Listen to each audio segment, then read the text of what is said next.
Stalin model அரசு, failure model அரசு. Bye bye Stalin.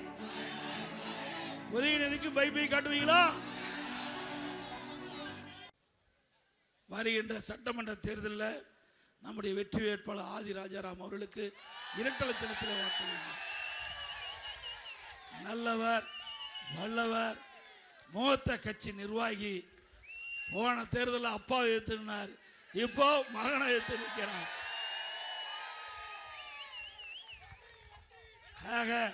கட்சியிலே வலிமையானவர், கட்சிக்கு விசுவாசமானவர், மக்களுக்கு சேவை செய்ய ஒரு வாய்ப்பை தாருங்கள் தாருங்கள் என்று இருக்கிறவங்க உங்களை கேட்டுக்கொள்கிறேன்.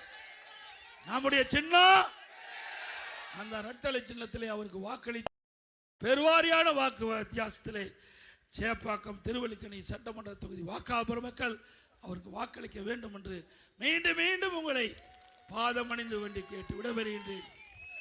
மக்களை காப்போம், தமிழகத்தை மீட்போம். மக்களை, தமிழகத்தை, மக்களை, தமிழகத்தை, மக்களை, தமிழகத்தை.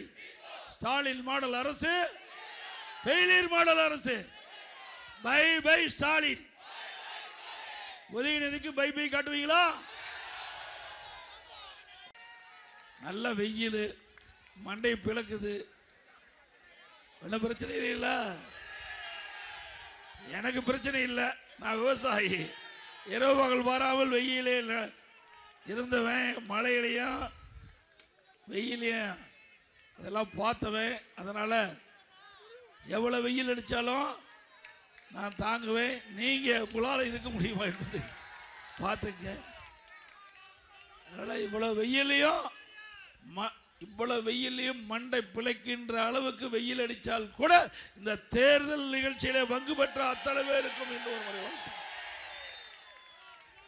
இன்றைய தினம் இந்த தொகுதி துணை அமைச்சராக இருக்கிற திரு உதயநிதி அவருடைய சட்டமன்ற தொகுதி.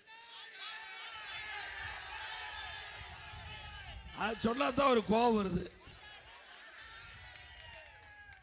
அவர் சட்டமன்ற உறுப்பினராக வருவதற்கு முன்பு எவ்வளவு வாக்குறுதி கொடுத்தார், அதெல்லாம் நிறைவேற்றினாரா? இங்கே இந்த பகுதியில் வசிக்கின்ற மக்களுக்கு கழிப்பறை வசதி சரி செஞ்சு கொடுக்கறனால செஞ்சு கொடுத்தாரா? கொடுக்கப்பட்ட வாக்குறுதி எதுவுமே. அதே போல தேர்தல் நேரத்தில் திராவிட முன்னேற்ற கழக தலைவர் திரு ஸ்டாலின் அவர்கள் 2021 சட்டமன்ற பொதுத் தேர்தலில் 525 அறிவிப்புகள் வெளியிட்டார். அதில் 4 1 பங்கு அறிவிப்பு கூட இதுவரை நிறைவேற்றல. நிறைவேற்றினாங்களா?